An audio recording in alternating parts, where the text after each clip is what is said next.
In the last video, I switched machines more than halfway through the restoration process. While I run void on the one that made it to the end of the video, I thought to myself, why not restore the other one as well, but more like IBM designed it to be used. In this video, we'll travel back to 2006 and see what it was like to use an IBM ThinkPad T60 back in the day with Windows XP.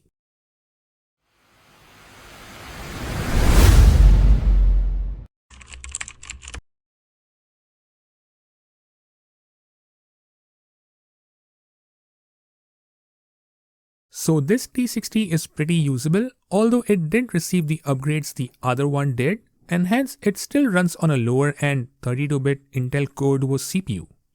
I replaced the thermal paste and installed 3 GB RAM, which is the maximum this machine can practically utilize.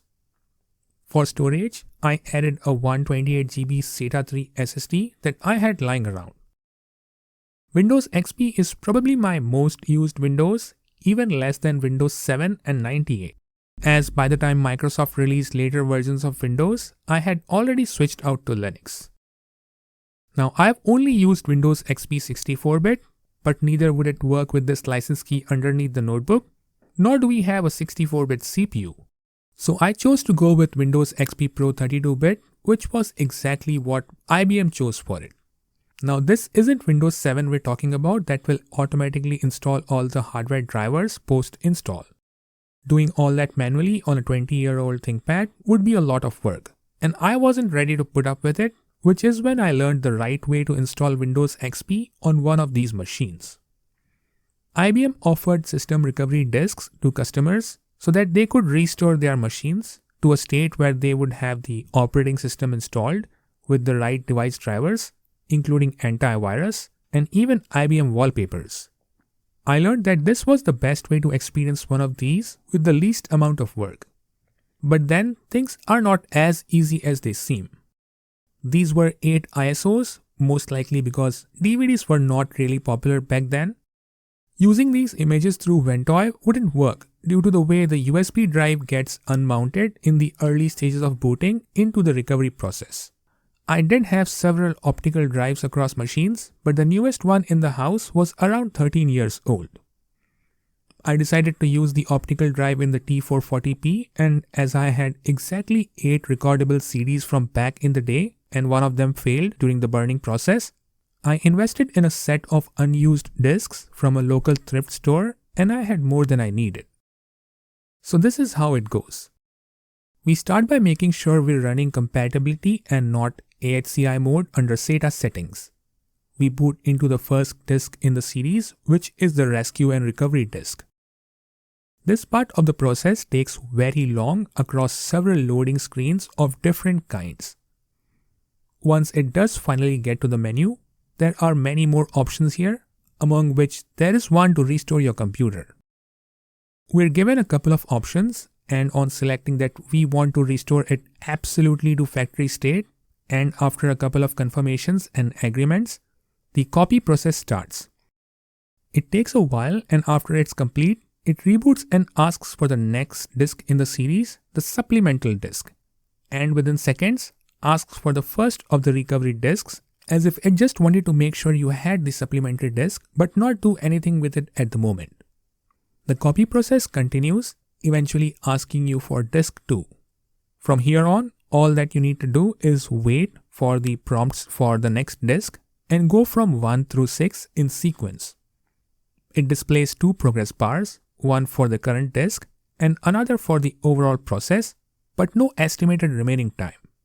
Now these disks only contain a few hundred megabytes per disk, and something like this would take modern computers barely seconds to crunch through.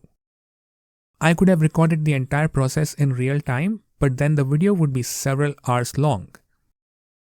Also, this isn't the most interesting part of the process, as the main visual show starts after the final disk, which is the supplemental disk once again, after all the 8 disks have been used. At the end of the process, the machine restarts, gets you back into rescue and recovery for one last time. Here it performs the recovery for several minutes, eventually prompting for a reboot. Post-reboot, you see a DOS prompt running what appears to be a long batch file. It restarts once again, showing the Windows XP loading screen, waits for a long time on a black screen with only a huge mouse cursor, starts Windows XP, showing you a glimpse of 2006, runs a few IBM customizations alongside a command prompt window executing Windows batch files, and says that the computer might be at risk. This process takes a while, even with a solid-state drive, which this machine wasn't equipped with from the factory. It wasn't clear as to at what point I should remove the supplemental disk in the process, so I kept it inside until a later point, though I learned that it wasn't necessary. By the way, I'm running through this very quickly as this was a slow process as well. It quickly installs graphics drivers, some ATI utilities, and other graphics-related software. And there's a reboot. And another reboot, taking you back to Windows XP with the right screen resolution. And this time with the startup sound, but then you realize it still needs to perform some more customization. I think this is the point when it installs IBM applications, possibly including ThinkVantage. There comes the ThinkPad wallpaper, the antivirus, the first error, a restart, and then another restart into Windows XP.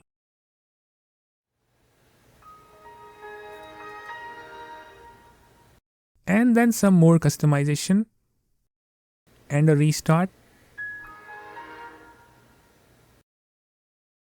another restart into Windows XP, conversion from FAT32 to NTFS, yet another restart, into this animated welcome wizard with sound that I had not seen before. This is the point where it starts to appear something that was designed to be shown to the end user. It asks you to select a few basic things. Name the computer, set an administrative password. It fails to connect to the internet. I declined registration with Lenovo and Microsoft. It prompts for the user's name, and you're in.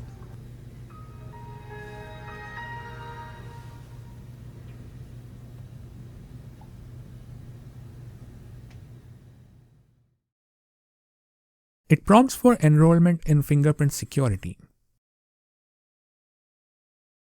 but then restarts a couple of times.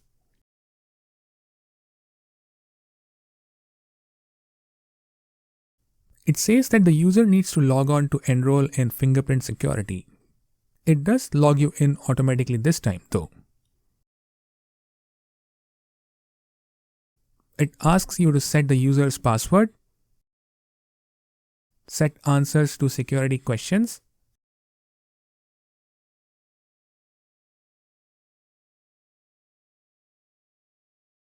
and then it performs some configuration and asks you to restart.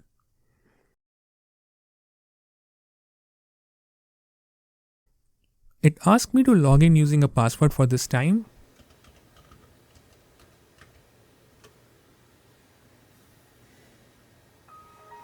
But it did not take me to fingerprint setup. I had to start ThinkVantage Productivity Center to enroll fingerprints.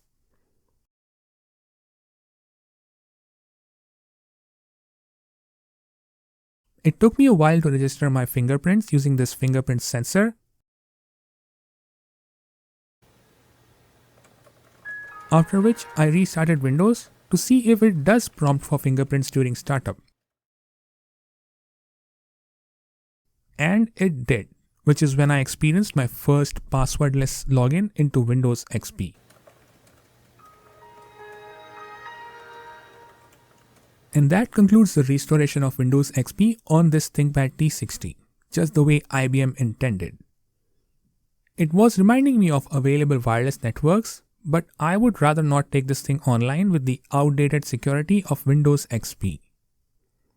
This machine was working pretty smoothly with Windows XP 32-bit, as compared to how I had been seeing it with Linux. And this is something that I do not understand the reason for.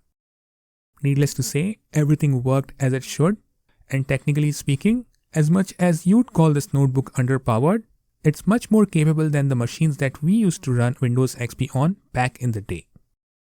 We barely ever had more than 512 MB of RAM in our assembled desktops, and we did not know solid-state drives were even a thing. Now, how could you install Windows on such a retro machine and not try running a few games? I downloaded a few of my favorite games from myabandonware.com to see how those worked here, because again, the machine we used to run these games on were far less capable than this ThinkPad T60. One of the games I tried was Midtown Madness, and I could bump up to max settings and it still ran smoothly. Fun fact, the only reason I know Midtown Madness is due to a demo version we had from a monthly computer magazine back in India called Computers at Home. And it used to come with compact discs with an assorted collection of demo software, including Winamp and Windows Media Player skins. We never had the full version of the game. Speaking of Midtown Madness, I also tried Midtown Madness 2, and again, this was the first time I experienced how the game developers intended the game to be played. This, too, was just a demo we had with 3 vehicles and a handful of quick races that we used to play over and over again at around 8 FPS, as we had nothing else to play. I could literally go on and on, trying out every single video game that we either couldn't run well on our home PC back in the day or never even had. I guess that could be a dedicated video, and before I get carried away further, let's conclude this video. I learned a lot while making this video, and also got to relive some of my very good childhood memories. My wife will have no idea what I'm talking about, but the final segment of this video was very emotional for me to record. Also, with this setup, this ThinkPad T60 is ready for a new home. I might create an alternate Windows XP setup for my own T60, which is now equipped with even better hardware. And these games aren't going to play themselves, are they? I can at least try these out on my T60 and relive a few more of those memories. That's all I have for this video. Thanks for watching it till the end. May the Maker watch over you. See you in the next video.